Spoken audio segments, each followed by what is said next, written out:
एक अच्छाई अपने अंदर, ये परमात्मा अपने अंदर अगर है तो वो हर परिस्थिति हर हाल में है।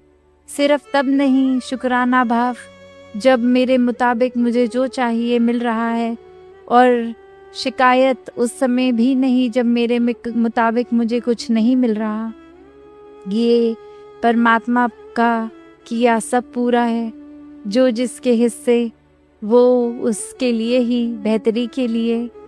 और यहाँ अक्सर ये भी बात आती है, तो क्या जो जीवन में मिला उसी से संतुष्ट रहना है, या अपने कोई ड्रीम्स एस्पिरेशंस बनाना ये गलत है?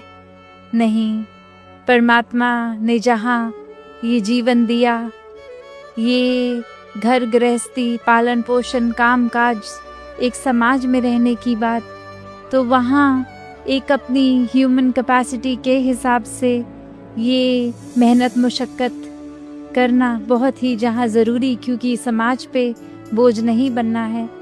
पर बात वहीं आती है कि अगर जो हम चीज़ में लगे हुए हैं, मेहनत भी है, पर अगर परिणाम स्वरूप उस तरह से रिज़ल्ट नहीं मिलता तो वो मन को दुखी नहीं करना।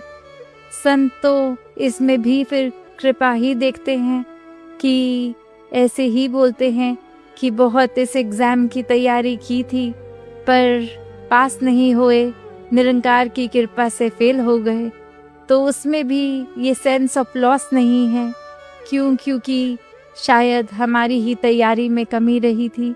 शायद इस समय अगर हम क्लियर कर देते तो हमारे बस बॉर्डर लाइन पे ही थे, ज़्यादा इन डेप्थ नॉलेज नहीं थी। एक और अटेम्प्ट देंगे जब उस एग्ज़ाम में, तो उस सब्जेक्ट में पकड़ भी और आ जाएगी और बहुत इन डेप्थ और समझ बन जाएगी। ये गहराई से हम इस टॉपिक को समझ पाएंगे। तो शायद इसलिए इस समय तो नहीं, और आगे भी पता नहीं क्लियर हो ना हो, पर वो हमारी बेहतरी के लिए ही हुआ है। हमारी नज़र छोटी है, एक चीज़ को दायरे में ही देखती है, पर परमात्मा ने ये तो इतना खुद विशाल, तो फिर ये नज़रिया हम वहाँ तक तो पहुँच नहीं पा रहे। तो अपने दायरे में ये सही गलत, हमारे लिए अच्छा हमारे लिए बुरा, तो नज़र वही देखती है जो इस समय नज़र आ रहा है। पर ये लार्जर पिक्चर की बात है।